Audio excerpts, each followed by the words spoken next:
Bueno, muy buenas noches, bienvenidos a todos. Soy María Fernanda Estrada y seré la maestra de ceremonias en el desarrollo de la actividad de hoy.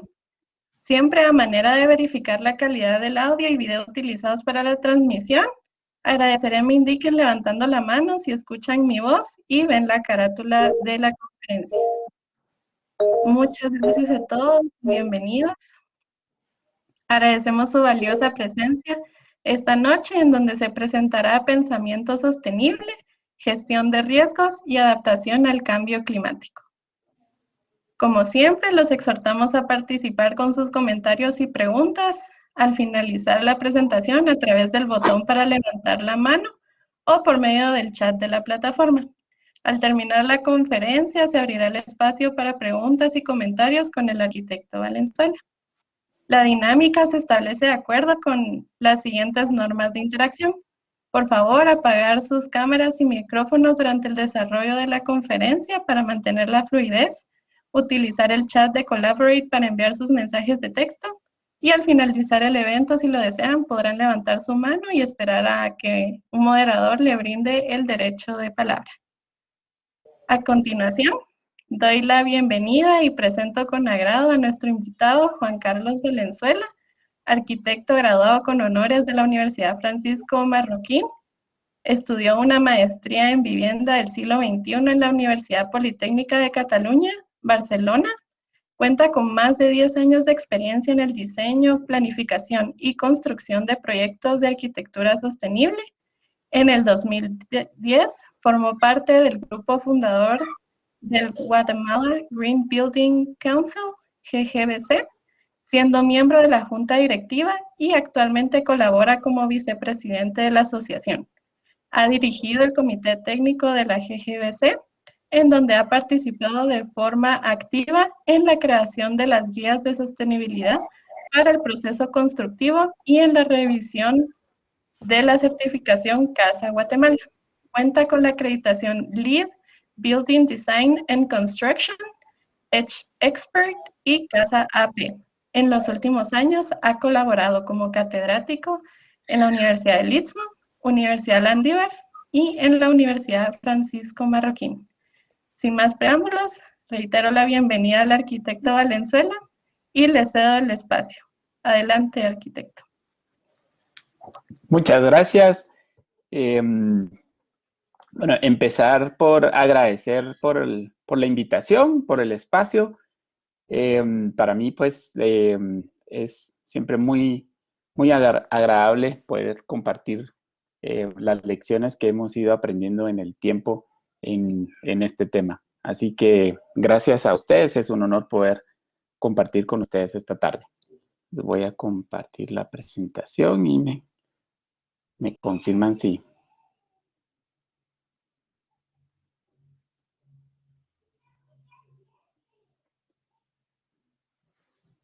Por favor, me confirman si se ve la pantalla. Se ve y se escucha perfectamente. Muchas gracias, arquitecto. Va, perfecto. Pues hoy voy a compartir con ustedes esta charla que trata sobre el pensamiento sostenible y cómo este se relaciona con el cambio climático y con la gestión de riesgo y el desarrollo sostenible de proyectos arquitectónicos y en general. Y pues en estas charlas me gusta casi siempre comenzar con esta imagen para ponernos en contexto de dónde estamos y por qué es importante hablar de todo esto, ¿verdad? No es un tema nuevo, pero sí que recientemente ha ido tomando como más vigencia y al que le hemos ido poniendo más atención y le hemos dado la importancia que merece. Así que a partir de ahí, pues platicar un poco sobre el contexto o los antecedentes que se han ido desarrollando. El crecimiento poblacional es uno de ellos que va a determinar mucho el impacto que hemos tenido en las últimas generaciones en nuestro planeta, ¿verdad? Somos un un planeta que se ha sobrepoblado y que tuvo un crecimiento exponencial y acelerado de su población, ¿verdad? Eh, esta última estadística la busqué ya hace como medio año, pero para mediados del año pasado estábamos cerca de llegar a los 8 billones de habitantes y tal vez aquí algo importante es este porcentaje de población urbana, ¿verdad? Ya sobrepasamos ese umbral de tener un balance entre población urbana y rural. Ya somos un planeta con una mayoría de su población en los núcleos urbanos y sus ciudades, ¿verdad? Las proyecciones es que alcancemos los 10 billones para el 2057 y para ese entonces será una clara mayoría de la población en las ciudades, ¿verdad? Para el 2050 la población de los países en desarrollo se va a duplicar. Esto es muy importante sobre todo para países como el nuestro, que estamos justamente en ese proceso de desarrollarnos. Y si bien es cierto que el crecimiento, el porcentaje de crecimiento fue alto ya hace varias décadas y ha ido disminuyendo, pues llegamos al punto en el que llegamos a tener esa sobrepoblación, ¿verdad? La tasa de crecimiento ya no es tan alta como era tal vez en los finales de los 80s, pero aún sigue siendo importante, sobre todo por el porcentaje de la población que vive en las ciudades y en los núcleos urbanos.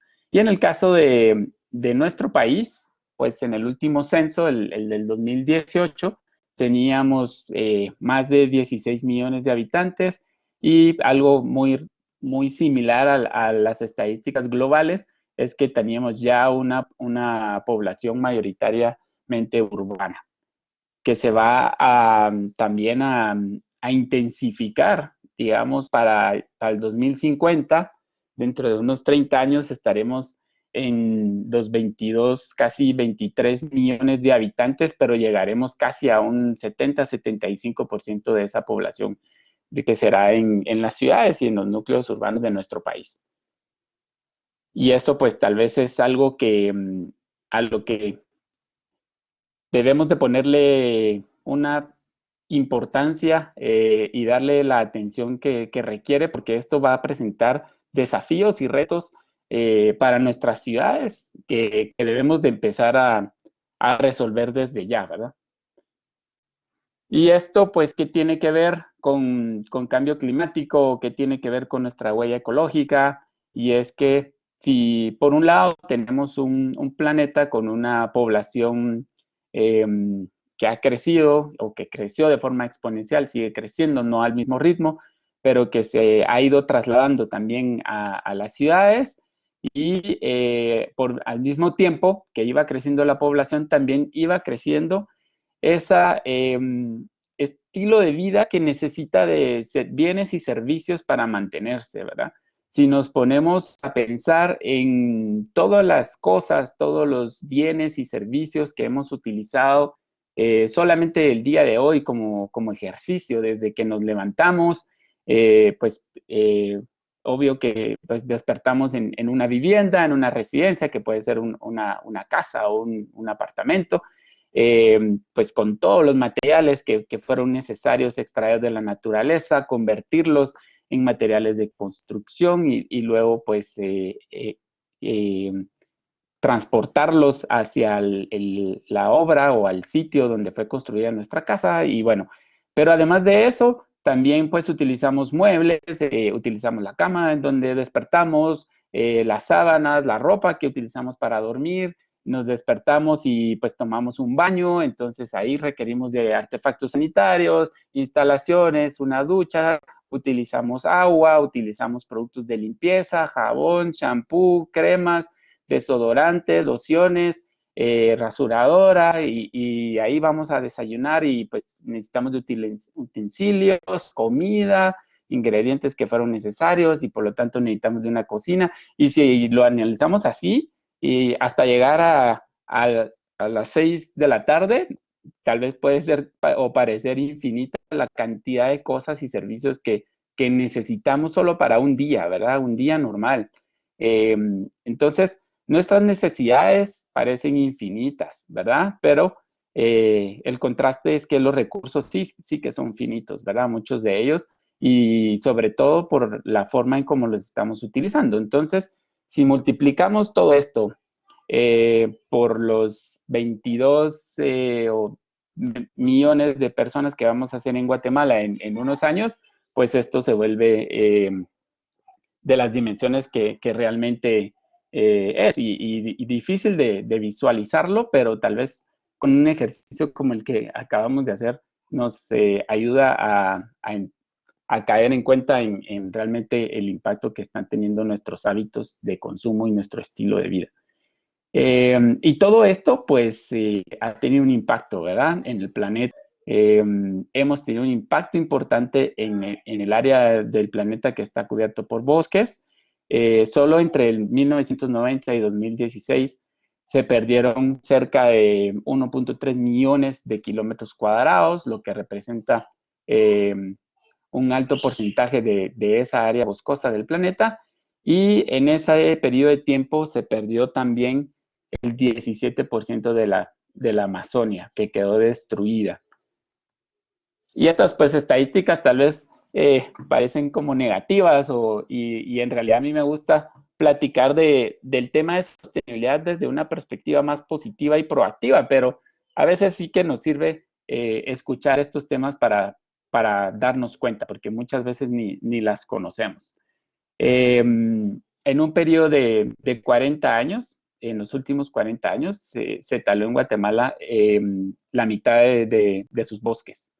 Entonces sí que tiene que ver y está relacionado con nuestros hábitos y con nuestras conductas, ¿verdad? Porque de los millones de años del planeta, pues solo en los últimos 40 fue que tuvimos este impacto tan fuerte en el área boscosa de nuestro país.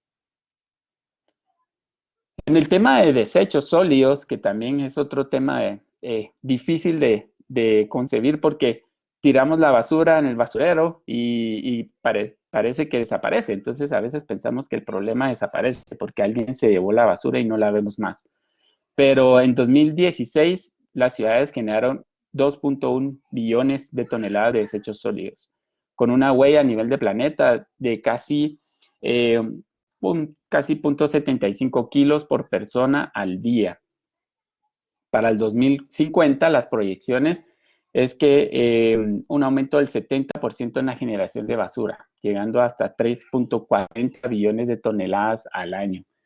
Casi 1 billón de toneladas más al año de lo que se generó en el 2016. Y esto, pues, si lo vemos, tiene mucho que ver con esta imagen de todas estas cosas y servicios que necesitamos, pero también con ciertos hábitos, ¿verdad? Digamos, plástico de un solo uso o desechables o utilizar botellas de plástico para agua en lugar de utilizar pachones reutilizables. Pero lo que sí es cierto es que estamos teniendo una huella muy fuerte en tema de desechos y en el caso de Guatemala, por ejemplo, de todos los vertederos que están legalizados y formales, es un porcentaje mínimo el que realmente puede trabajar de forma adecuada con los desechos. Entonces, a pesar de que lleguen a un vertedero, que de momento es uno de los escenarios más positivos en nuestro país, no quiere decir que lo estemos manejando de una forma correcta. Porque el problema es que un alto porcentaje no está llegando a los vertederos, sino que se quema la basura, se tira en barrancos o en vertederos clandestinos, ¿verdad? Y para ese mismo año en Guatemala se generaron 8.200 toneladas de desechos sólidos y de estos solo en la ciudad o región metropolitana somos responsables del 50% de la basura que genera el país. Entonces también un tema que tal vez es aún más importante para nosotros como pues, habitantes de esta región metropolitana. ¿Y qué quiere decir esto? Que tal vez generamos mayores cantidades de desechos sólidos, las personas que vivimos en ciudades y en núcleos urbanos, y si pensamos que pronto será el 75% de la población, pues probablemente aumente la cantidad de basura que se genera, ¿verdad? Eh, alrededor de 1000 botaderos clandestinos en nuestro país, y por eso les decía que el hecho de que llegue la basura a un vertedero, aunque no sea realmente una solución, es nuestro escenario positivo, porque una muy buena parte no llega ni siquiera a eso, ¿verdad? Si hablamos del tema de agua, para ponernos en contexto, es cierto que el 70% del área del planeta está cubierta por agua y pareciera un porcentaje altísimo, ¿verdad? Pero de todo este volumen de agua, únicamente el 2.5% es agua fresca, agua que nos puede servir para beber. De ese 2.5%, bueno, del 70%, el 1% es el único porcentaje o volumen de agua fresca que es accesible, porque el resto está en glaciares o está en sitios en donde los humanos no podemos acceder a ella. Entonces, un 0.007% del agua del planeta es accesible. Eh, las proyecciones para el 2025, no estamos hablando del 2050, ya dentro de pocos años, 1.8 billones de personas vivirán en regiones que no tienen agua y 2/3 de la población tendrán dificultad para acceder a este recurso.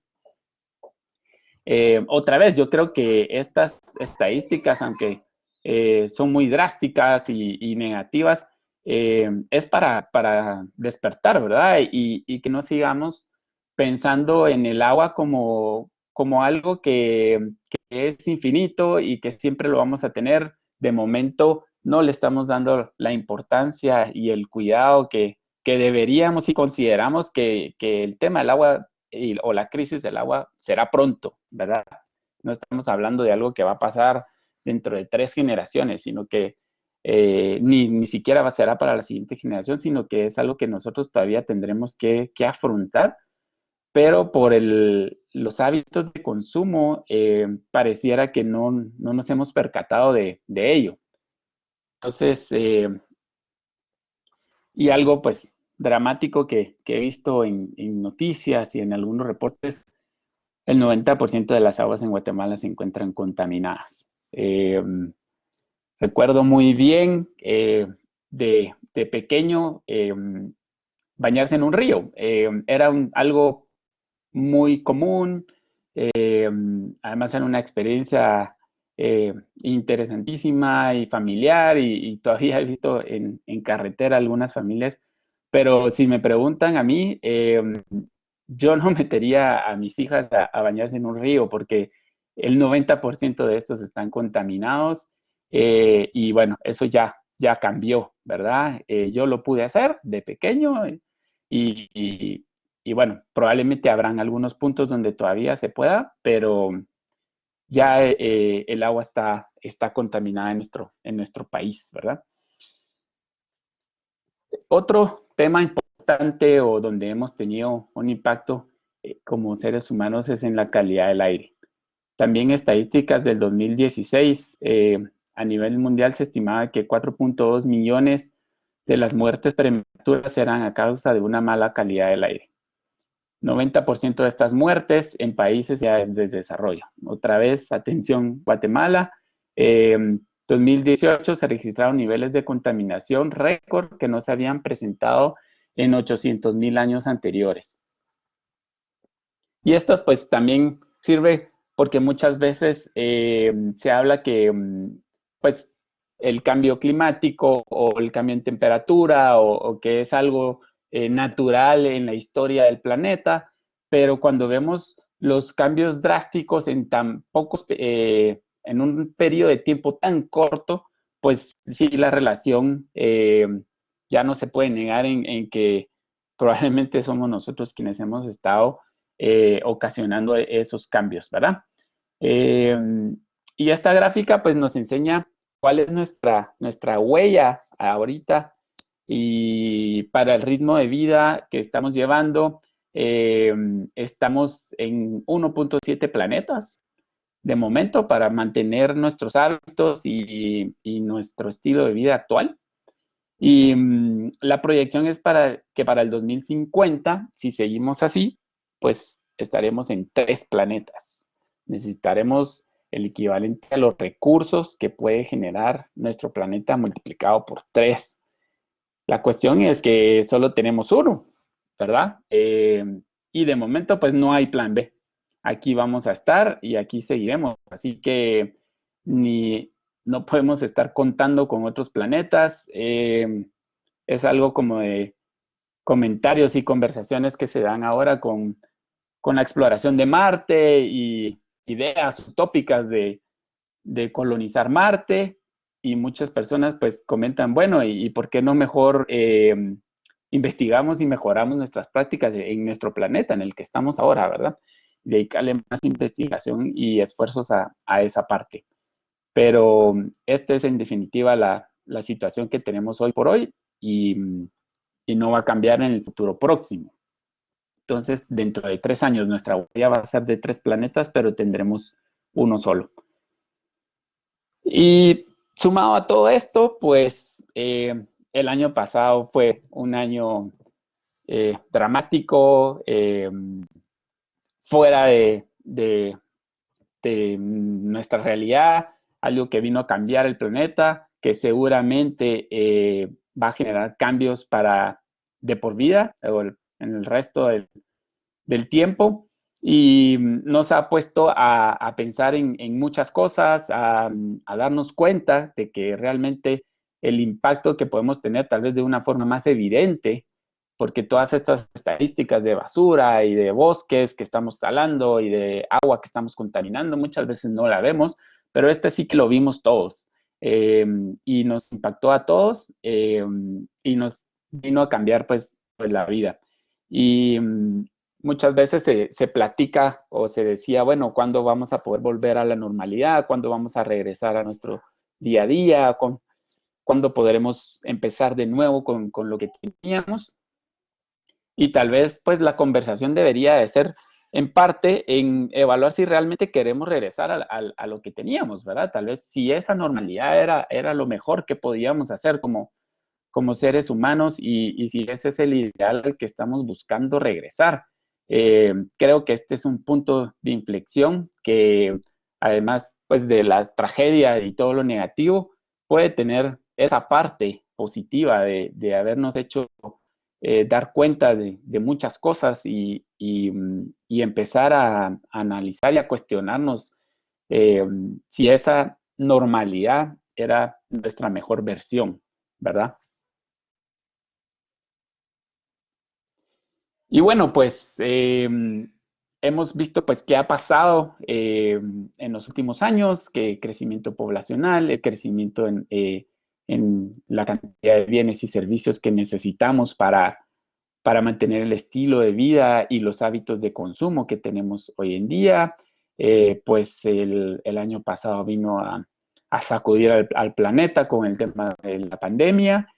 ¿Y qué, o cuáles más bien eran las proyecciones? Porque estas estadísticas, sí es cierto, son de antes del 2020, así que probablemente esto vaya a cambiar, pero todavía pues no están estas proyecciones. Pero si vemos lo que se pensaba que iba a venir del 2020 para atrás en temas de construcción, y en temas de desarrollo, relacionado mucho con esa migración de la población hacia los núcleos urbanos y a las ciudades, se tenía contemplado que en los próximos 10 años China va a construir el equivalente a todos los edificios de América Latina.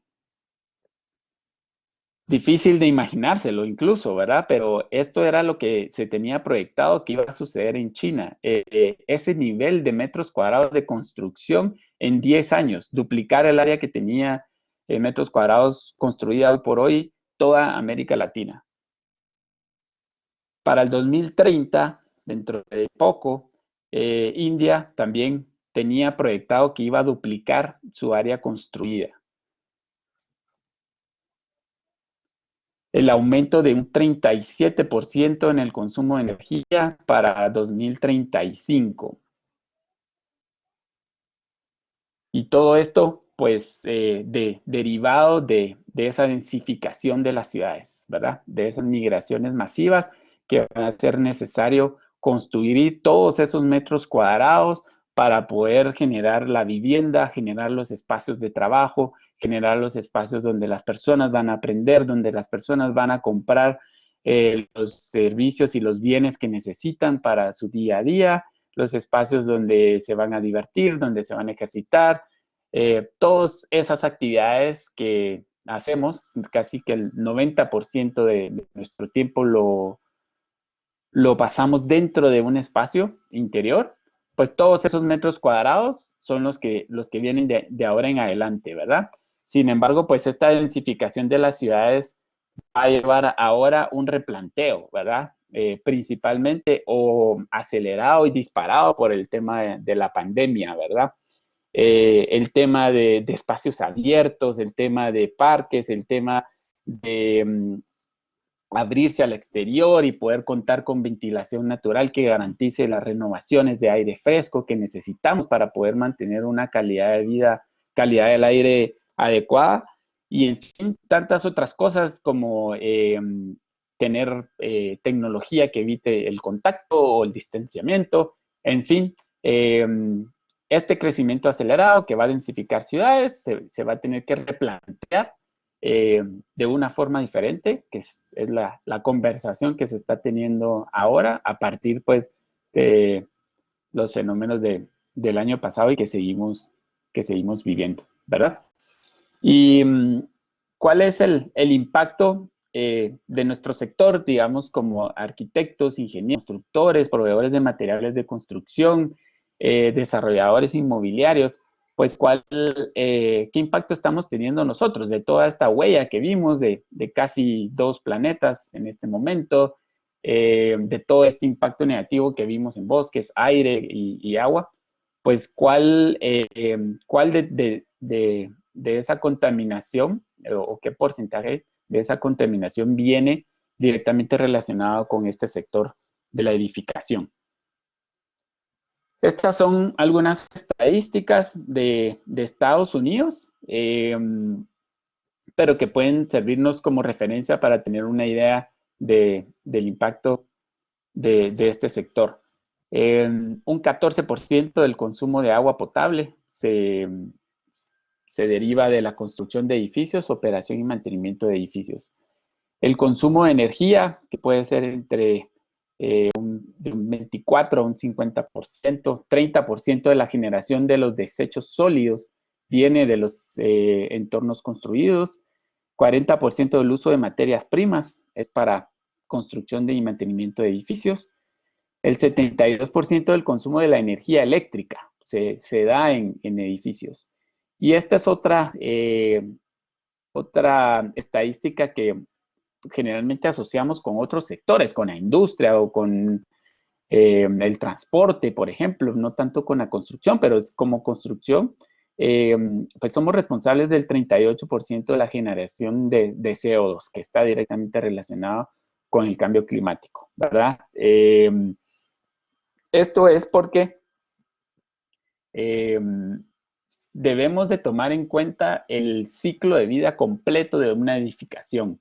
Muchas veces hacemos el análisis cuando hablamos de costos o cuando hablamos de impacto de un edificio únicamente en un segmento de tiempo muy corto, pero realmente el ciclo de vida de un edificio empieza desde el momento en que extraemos una materia prima de la naturaleza. Y como les decía, pues esa materia la transportamos a una fábrica. Ahí utilizamos energía, agua y recursos para convertir esa materia en un material de construcción. Luego la transportamos a un área de venta, entonces estamos utilizando transporte que utiliza combustibles fósiles y que genera emisiones.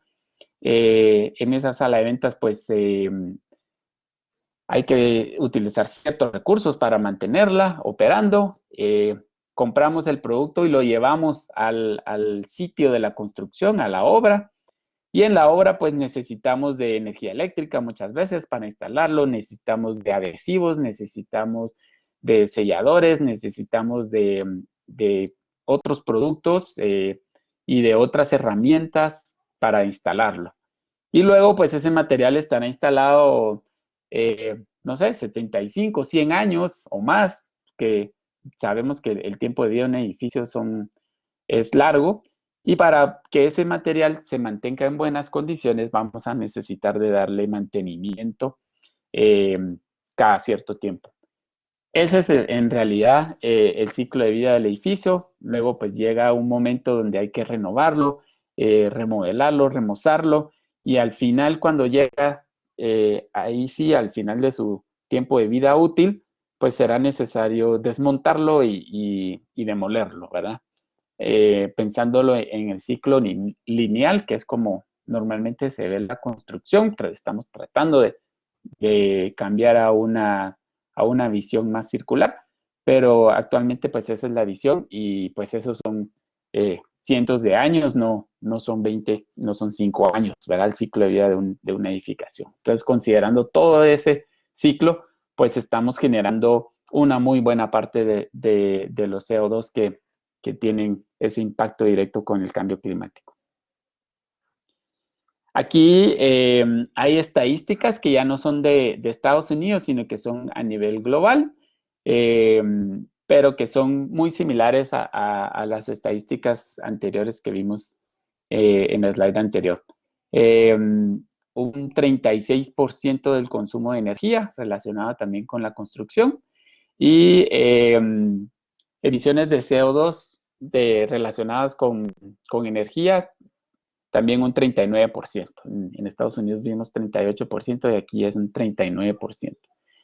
Y en la gráfica de abajo, en la figura 5, se puede ver un poco cuál es el consumo más importante que estamos teniendo en construcción de energía.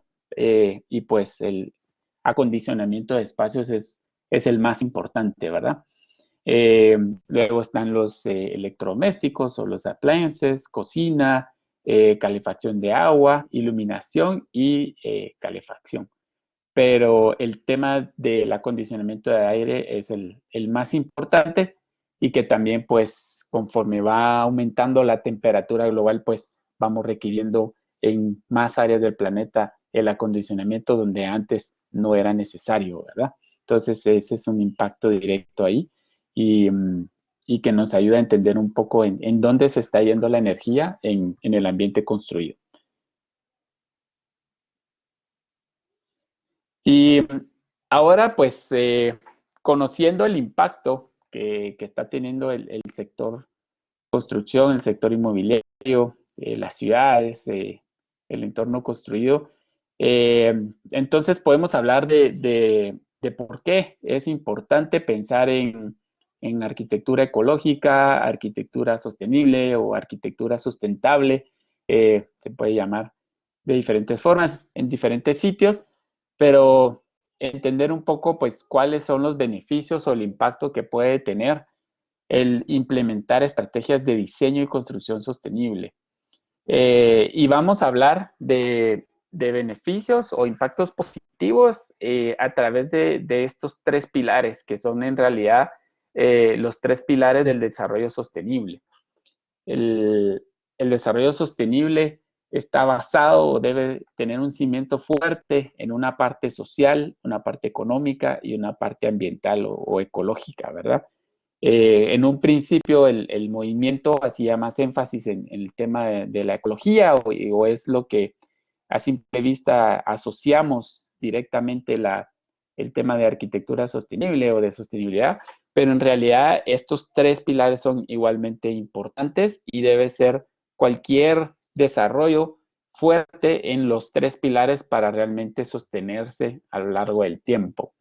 Y esto pues aplica no solo a diseño y construcción de edificios, sino también a cualquier proyecto de desarrollo. Puede ser una política a nivel de país, puede ser el tema de una empresa o puede ser pues sí el diseño y planificación de un edificio.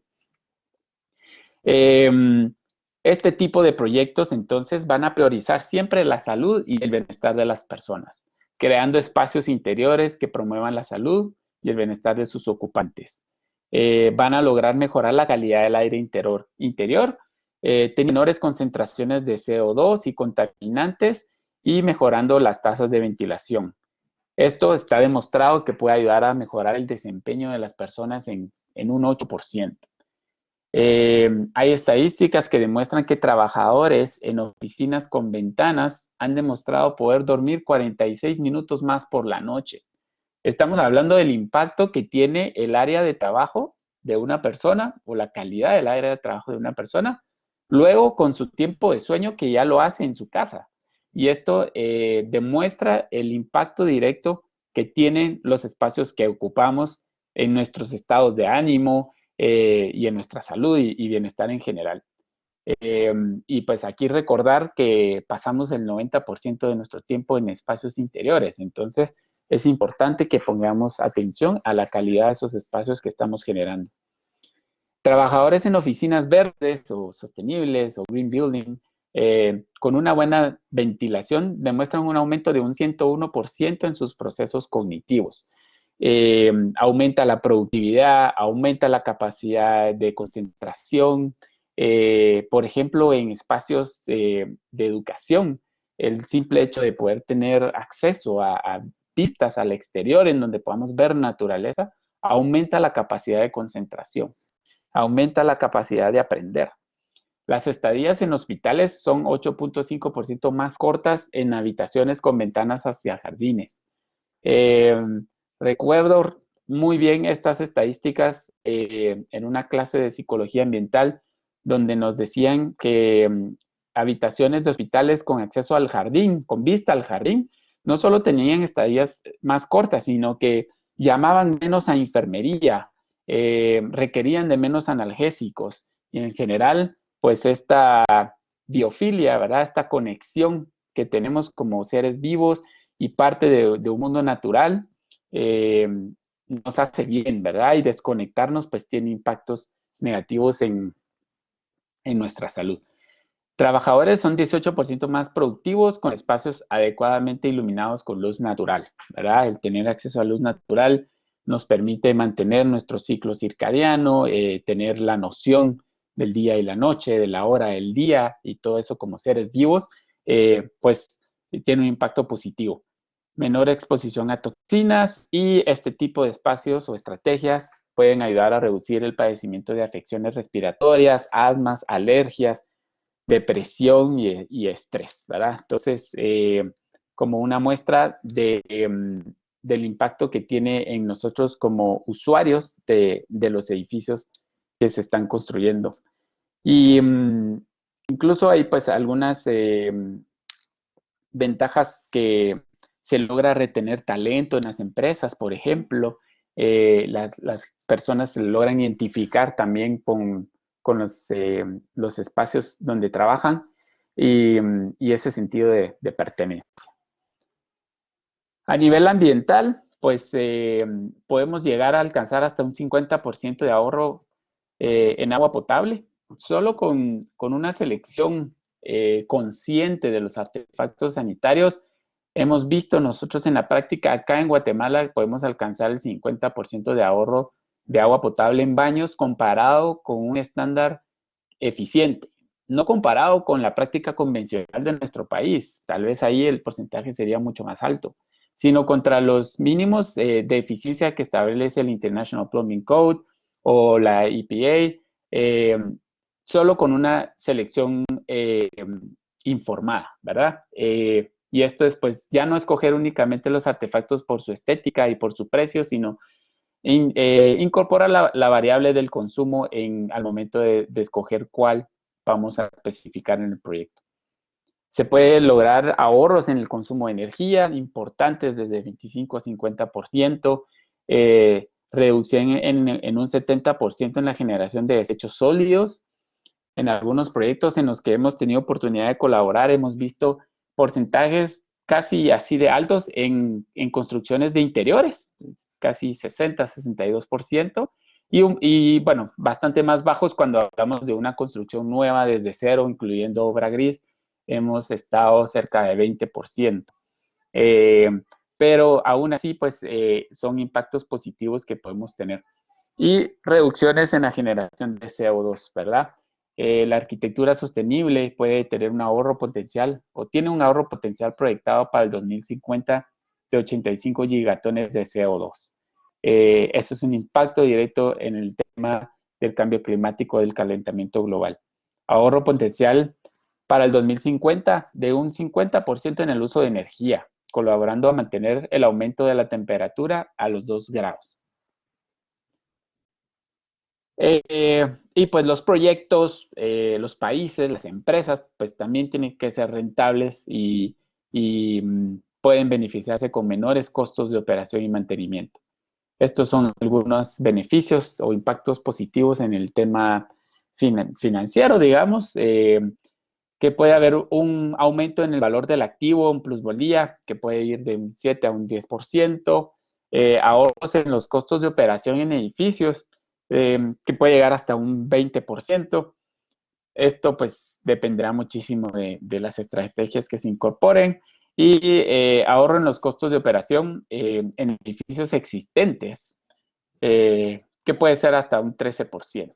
Muchas veces pensamos en arquitectura sostenible, en, bueno, ¿cuál es el edificio más ecológico? Casi siempre pensamos en proyectos nuevos, en el edificio que se va a diseñar, en el proyecto que se va a desarrollar. Pero si hay personas que cuando les preguntan cuál es el edificio más ecológico que existe, la respuesta es el que ya existe. Y la idea es que el gran parque o el gran inventario de edificios que ya existe puede tener un impacto mucho mayor que el edificio nuevo que estamos diseñando en este momento, ¿verdad? Tenemos ahí un inventario de metros cuadrados operando actualmente que podrían mejorar sus prácticas de operación y mantenimiento y eso tendría un impacto importantísimo en el tema de sostenibilidad, en el tema de cambio climático y en la huella ecológica que tenemos. Y bueno, hay cálculos de 7 años de retorno de inversión de un proyecto tal vez que tenga alguna certificación. A nivel global, las medidas de eficiencia energética pueden representar ahorros importantes. Solo en Canadá, por ejemplo, este sector generó una economía de 23.45 billones de dólares en el PIB y generó 300,000 empleos de tiempo completo en el 2014. Y ese es un impacto en la economía de este país. Y en Estados Unidos, en el 2018, este sector generó un estimado de 3.3 millones de empleos. Entonces, tiene un impacto positivo también en la economía porque ya es un sector importante. Y ahí estamos hablando no solo de, pues, de profesionales que van a diseñar o asesorar, sino de los proveedores de los equipos, de los sistemas, los proveedores de materiales y pues todo el ciclo que compone el movimiento de la arquitectura sostenible. Este es un documento que les recomiendo, donde se habla justamente pues, de ese business case para la arquitectura verde. Aquí habla específicamente de los impactos positivos en temas económicos y financieros de implementar este tipo de estrategias en los edificios. Y son beneficios que van desde pues, algunos análisis en el costo de diseño, que puede ser desde 0 a un 12% de un extra. Eso va a depender muchísimo y pues, siempre es una pregunta que ocurre cuando se habla de sostenibilidad, pues es más caro hacerlo sostenible. Y la respuesta siempre, la mejor respuesta creo que es depende. Depende de a qué le llamemos sostenible, depende del momento en el proyecto en el que decidamos incorporar las estrategias y depende también si hacemos el análisis en el ciclo de vida completo, ¿verdad? Estamos mal acostumbrados a hacer el análisis al día en el que inauguramos el edificio porque ya lo vendimos y bueno, y ahí acabó la historia del edificio, pero vimos que el edificio dura mucho más años que eso. Y va a depender también si el edificio es un edificio que se está desarrollando para venderlo o es un edificio que se está desarrollando para quedárselo en propiedad y yo voy a ser quien me voy a beneficiar de los costos de operación y mantenimiento. Temas de valores en el activo, costos de operación, salud y productividad en el trabajo. que también no solo es un beneficio social y que va a ser un impacto en las personas que ocupan los espacios, pero tiene beneficios económicos importantes. Recuerdo el caso de las instalaciones de Sherwin-Williams en El Salvador, que es un proyecto que se diseñó y construyó con estrategias de este tipo, y pues tengo la oportunidad de conocer ahí a gente de allá y pudimos hacer una visita, y ellos tienen monetizado en los ahorros anuales por la reducción en los días de ausencia de su equipo de trabajo. La gente se enferma menos, la gente es más productiva, tienen una menor rotación de personal, y todo eso se puede traducir, además del impacto en las personas, a un impacto económico. Y otra cosa, pues, es que esto también puede entenderse como estrategias que van a ayudar a mitigar el riesgo, ¿verdad? Por ser proyectos de alto desempeño, con un valor de activos superiores y menores costos de operación que un edificio convencional, se puede reducir el riesgo económico y el riesgo de mantenerse sostenible a lo largo del tiempo.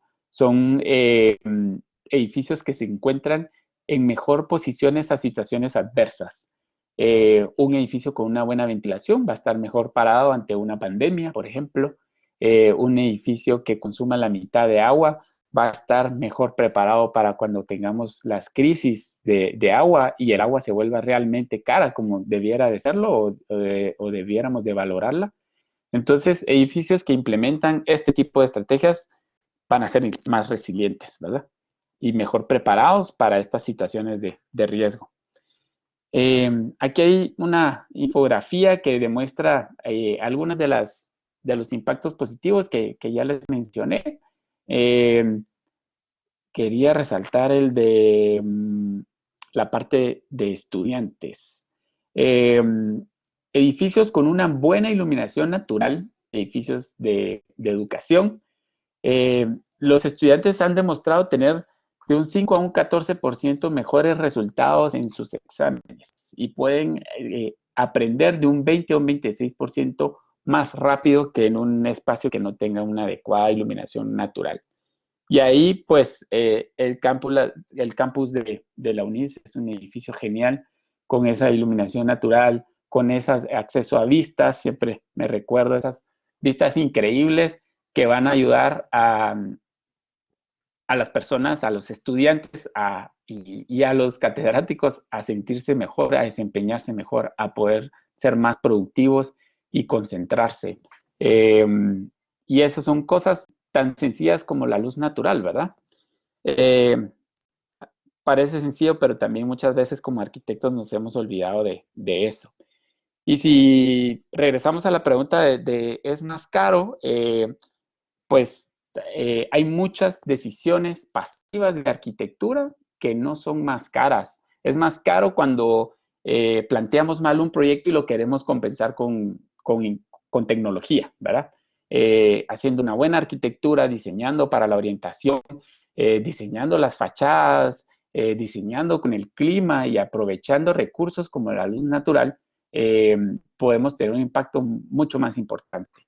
Ahora, si tomamos malas decisiones de arquitectura, tenemos muchas ganancias térmicas en una fachada totalmente de vidrio al suroeste, y entonces pues vamos a comprometer el confort, y entonces pues caemos en un equipo de aire acondicionado, pero como la ganancia térmica es tan alta, vamos a requerir un equipo muy grande y robusto, pero como no queremos pagar tanto en energía, pues vamos a buscar el aire acondicionado última generación, que seguramente será caro, ¿verdad? Entonces ahí es donde, pues, depende, vuelve a ser la respuesta para la pregunta de si es más caro o no hacer una arquitectura sostenible. Y estos son algunos beneficios, tal vez no tan evidentes, ¿verdad? Y la comparación, bueno, entre si es más caro o no, y pues es muy variable, y volvemos al mismo tema. Sostenibilidad, entonces, la definición. más utilizada, habla de satisfacer las necesidades del presente sin comprometer la habilidad de las generaciones futuras de satisfacer sus propias necesidades. Y para mí esto nos habla de presente, nos habla de eficiencia y nos habla de futuro. ¿Qué podemos hacer hoy de una forma más eficiente para no comprometer la posibilidad de los futuros habitantes de poder hacer lo mismo? No necesariamente tenemos que irnos a un estilo de vida o disminuir el estilo de vida o dejar de aprovechar ciertas cosas o cierto confort que queremos, pero sí lo podemos hacer de una forma más eficiente. Entonces podemos hacer muchas cosas, podemos seguirlas teniendo, pero en lugar de consumir el doble de agua, hagámoslo con la mitad del agua, ¿verdad? Es un tema de eficiencia, creo yo, y que hay alternativas más eficientes para hacer lo mismo. Podemos tomar agua en un pachón reutilizable o podemos tomar agua en una botella de un solo uso. Es la misma actividad, pero de dos formas totalmente distintas. Y esta pues es la gráfica de esta triple bottom line en inglés, de los tres pilares de sostenibilidad que les comentaba y que aplica no solo a arquitectura, sino a cualquier desarrollo, a cualquier planteamiento o proyecto que queramos que se sostenga a lo largo del tiempo. Planeta, personas y profit, que es la parte económica, ¿verdad? Tiene que ser viable, tiene que ser apropiado y tiene que ser equitativo, inclusivo y que tenga un buen impacto en bienestar y salud de los ocupantes y algo que mitigue el impacto en el planeta. Y esto pues debe de verse de forma integral y de forma holística en los proyectos. Comúnmente se asocia a sostenibilidad con eficiencia energética, pero vemos que abarca mucho más que eso, desde los procesos de diseño, la relación que tiene el proyecto con la ciudad, o sea, su ubicación y transporte, los materiales que estamos utilizando, el uso que estamos haciendo del agua en baños, en irrigación, el tratamiento que estamos dando a aguas servidas, energía, eficiencia energética, atmósfera, hablamos también de atmósfera porque muchos refrigerantes que utilizamos en equipos de acondicionamiento de aire tienen impactos negativos en la capa de ozono, manejo sostenible del sitio, la escorrentía, efectos de isla de calor, cantidad de espacios abiertos y vegetados, promover la biodiversidad, calidad ambiental interior, pues calidad del aire, iluminación, confort térmico, confort acústico, acceso a vistas y en fin, pues en realidad es todo el aspecto. Y esta gráfica me gusta porque nos pone un poco en contexto. Cuando estamos hablando de arquitectura verde, estamos en este punto. Lo que está más a la izquierda de la gráfica es la arquitectura o construcción convencional que degeneran el ambiente. La arquitectura verde es un paso adelante, la arquitectura sostenible es un punto de equilibrio. No estamos haciendo daño, pero tampoco estamos haciendo algo positivo, ¿verdad? De momento nos estamos conformando con no dañar tanto, ¿verdad? Ya hay iniciativas, ya hay proyectos restaurativos, regenerativos, que no solo no impactan negativamente, sino que probablemente tratan más agua de la que utilizan, inyectan al manto freático más agua de la que usan o de la que cae en el terreno, tratan más aire del que, o mejoran la calidad del aire en el edificio versus la calidad del aire exterior. En fin, eso ya es hablar de diseño regenerativo.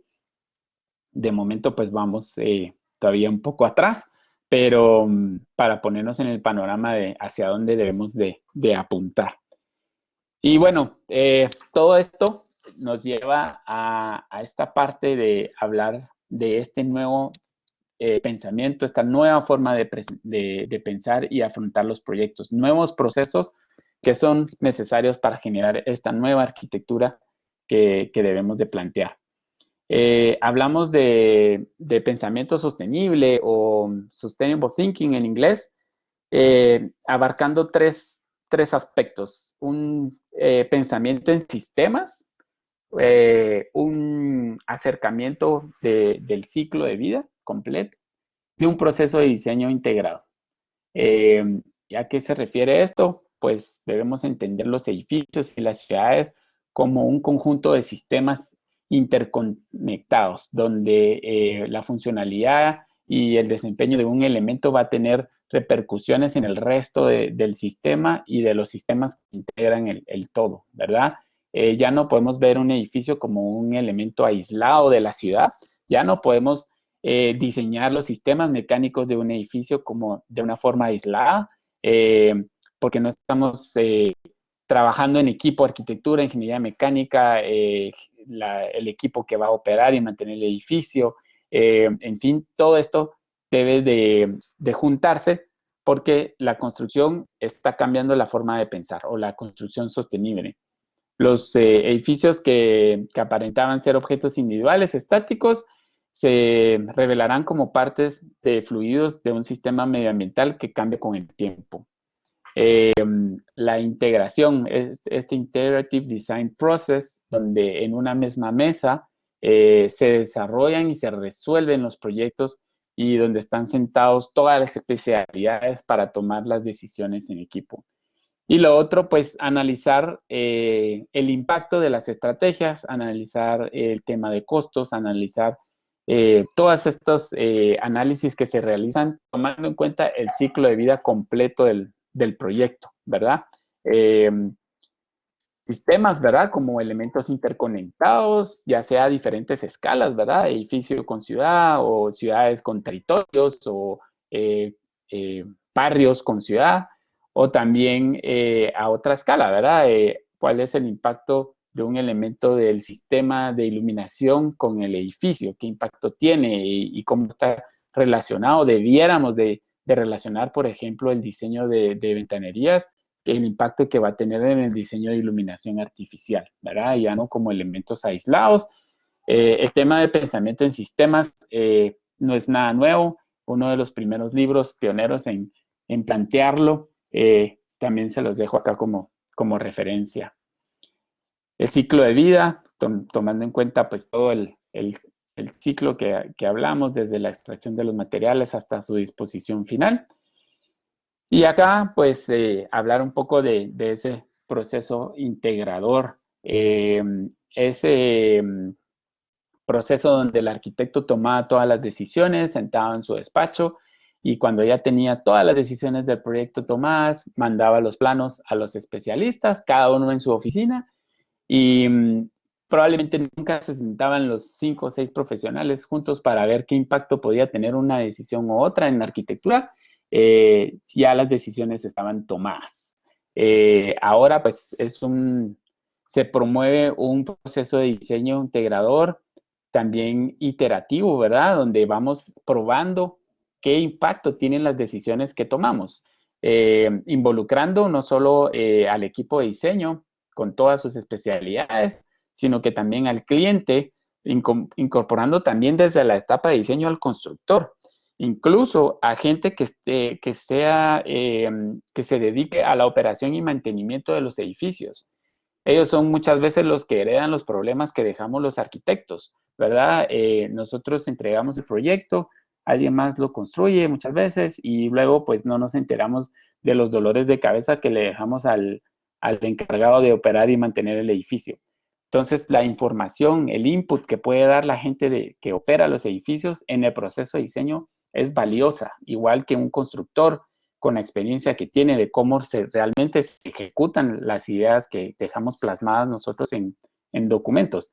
En fin, toda esa información son insumos importantísimos que van a ayudar a generar un mejor diseño.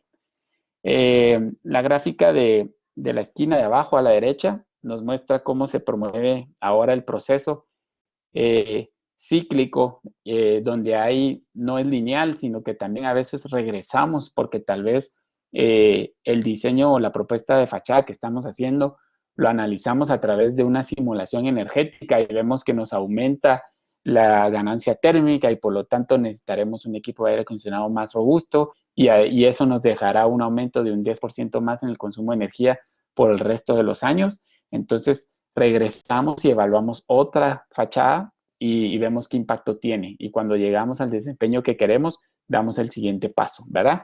Y la gráfica de arriba me gusta porque es muy clara en explicar cuál va a ser la efectividad de estas estrategias según el tiempo en el que se incorporen en un proyecto. Entre más tarde las incorporemos, hemos visto casos donde, mira, ya tenemos este proyecto, la arquitectura ya está hecha, puedes volverlo sostenible. Y tal vez ya es muy tarde, ¿verdad? Las decisiones importantes ya se tomaron, no se puede regresar al principio.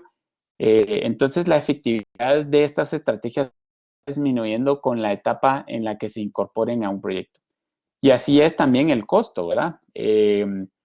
Hay menor costo de implementar los objetivos de desempeño y sostenibles cuando lo hacemos desde la planificación, pero si queremos, por ejemplo, incorporar algo ya en etapa de construcción, pues normalmente es mucho más costoso.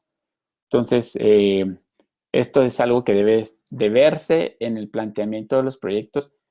Nosotros decimos desde antes de comprar la tierra, ¿verdad? Si estamos pensando en hacer un edificio, incorporemos el tema de sostenibilidad desde antes de tener el terreno. Muchas veces pues ya se tiene un terreno, pero solo el terreno va a ser una gran diferencia en temas de sostenibilidad. Eh, por ejemplo, en una certificación LEED de los 40 puntos que se necesitan para certificarse a nivel base, un terreno bien conectado con transporte público, con acceso a ciclovías, desarrollado en un ambiente denso donde hay acceso a servicios básicos y es más probable que las personas puedan llegar a ellos sin la necesidad de un vehículo. Solo eso nos va a dar tal vez un 25% de los puntos, sin empezar a hablar del edificio, ¿verdad? Entonces, y es un impacto importantísimo. Y aquí, pues, tal vez ya para terminar, ya se pasó la hora. Algo de lo que se busca evaluar desde etapas tempranas, si hablamos temprano, tan temprano como un esquema de bloques, ¿verdad? No tenemos que tener ya diseñado el anteproyecto para empezar a hablar de eficiencia energética o para empezar a hablar de eficiencia en el uso de agua y muchas otras cosas más. Así que con eso culminamos la plática. No sé si están por ahí, si se escuchó. Muchísimas gracias, arquitecto. Y sí, se escuchó súper bien. Muchísimas gracias de verdad por su aporte Qué bueno. tan importante y excelente. De verdad, gracias. Estamos todos encantados aquí. No, gracias a ustedes. Es que me pasó una vez que pasé como unos 15 minutos y ya se había perdido la conexión. Dije, ahorita peor sí pasó desde hace mucho, pero no, qué bueno. No, yo No, súper, agradecerles todo súper. otra vez. Gracias Sí, a ustedes por la oportunidad. no, a usted de verdad por compartir con nosotros y por tomarse el tiempo. La verdad es que solo me queda preguntarle si le parece que pasemos o si cree que tenemos un tiempito para ver si hay alguna duda o algún comentario. Sí, con mucho gusto. Yo encantado. Excelente, entonces pues si les parece a ustedes también, a los participantes del día de hoy, también gracias por acompañarnos y pues se abre el espacio para preguntas y comentarios y ya tenemos aquí a Angie de Chavarría que levantó la mano. No sé si quería Angie hacer alguna pregunta o comentario.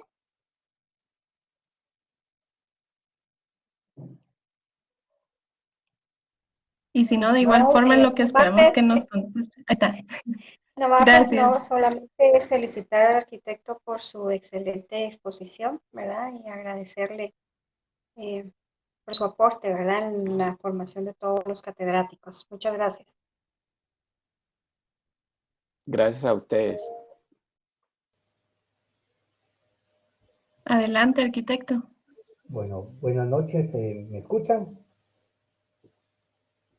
Sí se Buenas noches, escucha. Eric. Buenas noches, Juan Carlos. Muchas gracias por la excelente exposición.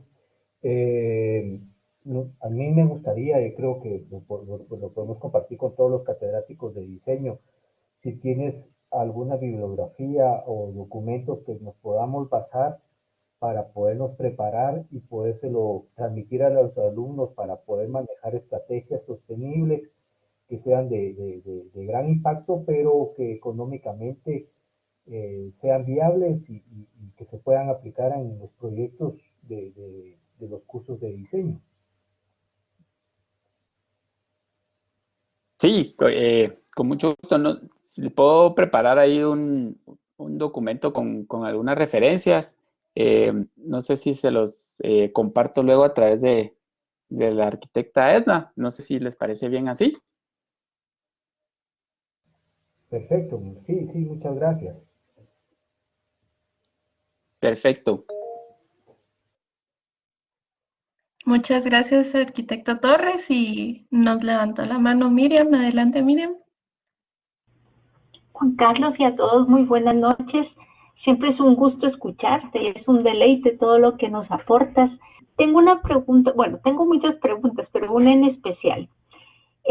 Generalmente, digamos, en algún momento todo el manejo de los drenajes iban hacia colectores municipales a través de candelas.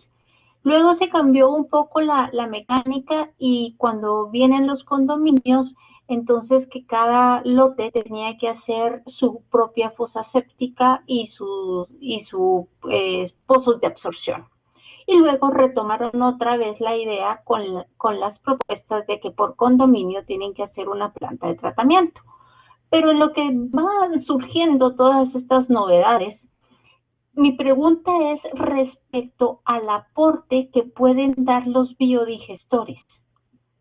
¿Tú sabes qué tanto ayudan o siempre es mejor seguir manejando el tema de las fosas sépticas o cómo es esto?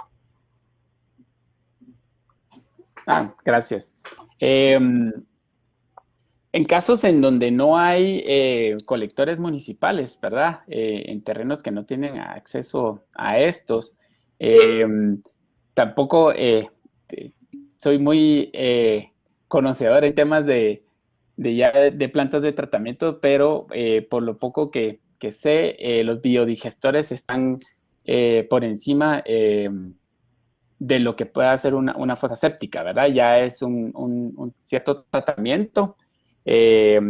Algo que se busca, o tal vez el ideal para el manejo de aguas servidas, sería poderle dar un tratamiento a nivel terciario, ¿verdad? Que eso también llegar a ese nivel pues, al que no llega un biodigestor, pero esto sí ya implica una pequeña planta de tratamiento, ¿verdad? Y pues esa agua se puede utilizar ya para riego, pero riego de jardinización que no sean hortalizas o árboles frutales. Pero ese sería, digamos, que el ideal. En un biodigestor, pues vamos a estar mejor que en una fosa séptica. Y luego, pues, ya incorporarlo al suelo, como digo, en terrenos que no tengan acceso a los colectores municipales, ¿verdad? Creo que esas son las alternativas que hay para terrenos con esa situación.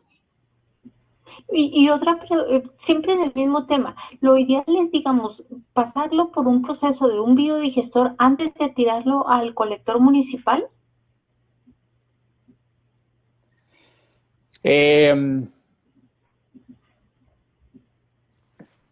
La verdad, en ese sentido, creo que se perdería cualquier beneficio porque ya lo estamos mezclando con aguas que algunos edificios ya existentes que lo conectan sin darle ningún tratamiento, digamos, al agua. No estoy seguro, sinceramente, si eso tendría un impacto positivo en el tema del agua. La verdad, en eso sí, no lo tendría claro, la verdad. Ok, perfecto. Gracias, Juan Carlos. De nada. Muchas gracias por su aporte, arquitecta Miriam. No sé si hay alguien más que quiera ya sea compartir sus comentarios o preguntas a través del chat o a través del micrófono levantando su mano.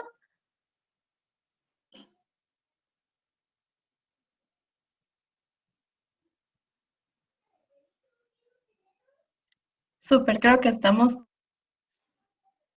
claros. Muchísimas gracias, arquitecto Valenzuela, por la valiosa información que compartió con nosotros esta noche. Estaremos pendientes también con Ednita, porque ya varios van pidiendo la información para los cursos.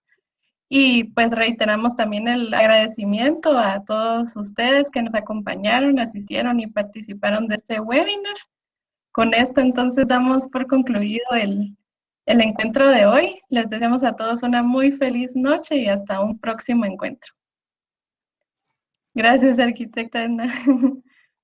Muchas gracias. Y ahí tal vez solo reforzar, pues desde la perspectiva o desde la camisa del GGBC, nosotros muy interesados en poder estrechar esa colaboración con la UNIS y con otras universidades.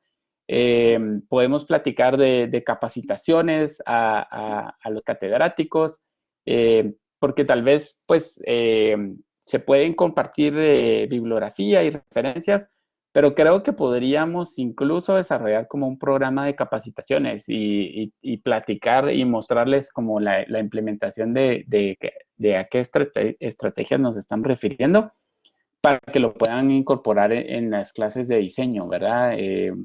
Eso creo que es algo que debiera de verse ya como parte del diseño y muchas veces se toma como un curso adicional, ¿verdad? De la clase de diseño ambiental o de control, pero que sea ya como intrínseco, ¿verdad? En el diseño. Muchísimas gracias, arquitecto Juan Carlos. ¿Puedo? Y pues bienvenido. Sí, sí, sí. Justamente le iba a dar la palabra a Juan Lourdes. Carlos, Muchas gracias. Lourdes, ¿cómo estás? Buenas noches, Lourdes. ¿Qué tal? Qué gusto de oírla.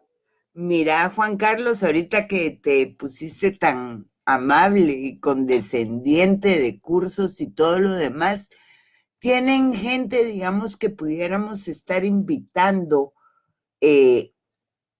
periódicamente, digamos, una vez al mes o por lo menos 2 veces al semestre al curso, que no fuera necesariamente ocuparte a ti, porque te me has pasado por la mente varias veces, pero no siempre, digamos que vas a poder ni a capacitar a todos los profesores. Nosotros hacemos más o menos lo que vamos pudiendo, unos más verdes, otros menos verdes, pero el hecho de que podamos invitar a alguien con quien nos podríamos comunicar, como para que hubiera alguien que del Green Building que pudiera estar llegando o que pudiera llegar eventualmente a las clases.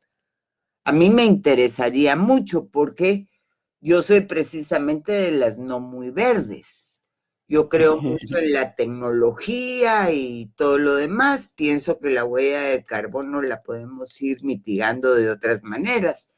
Entonces, sí me interesa que mis muchachos oigan este tipo de exposiciones tan claras y hacer concientizar un poquito más a los alumnos, ¿no?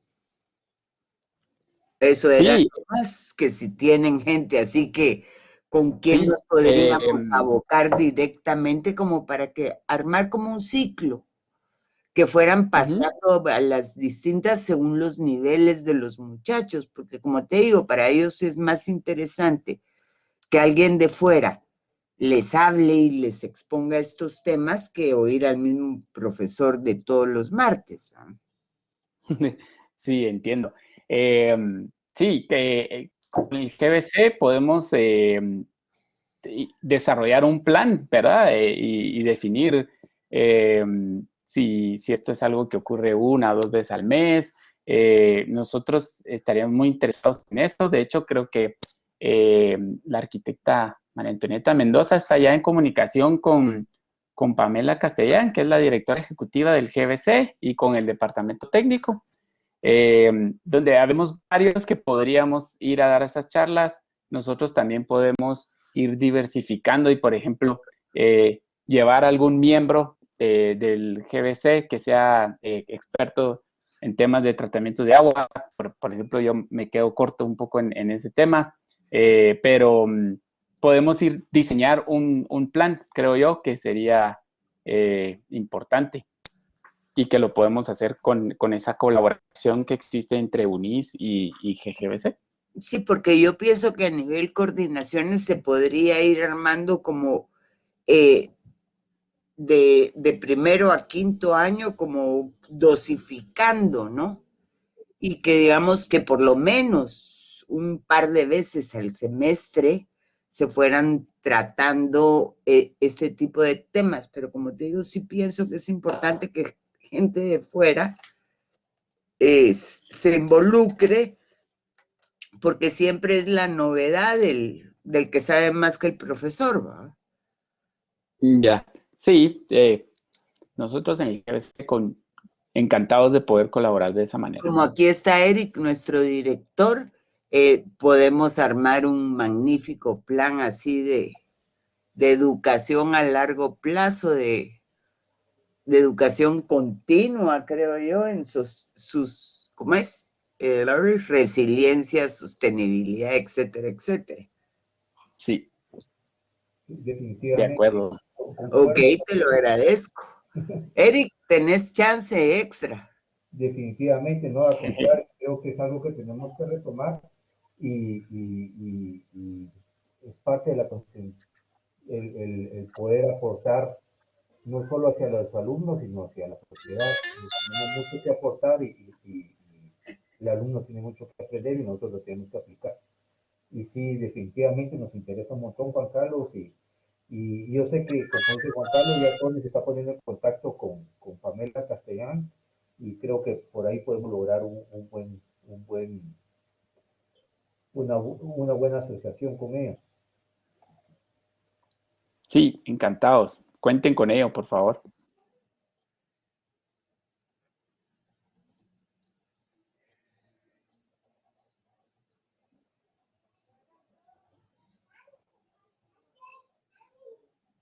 Muchas gracias, arquitecta Lourdes y arquitecto Eric.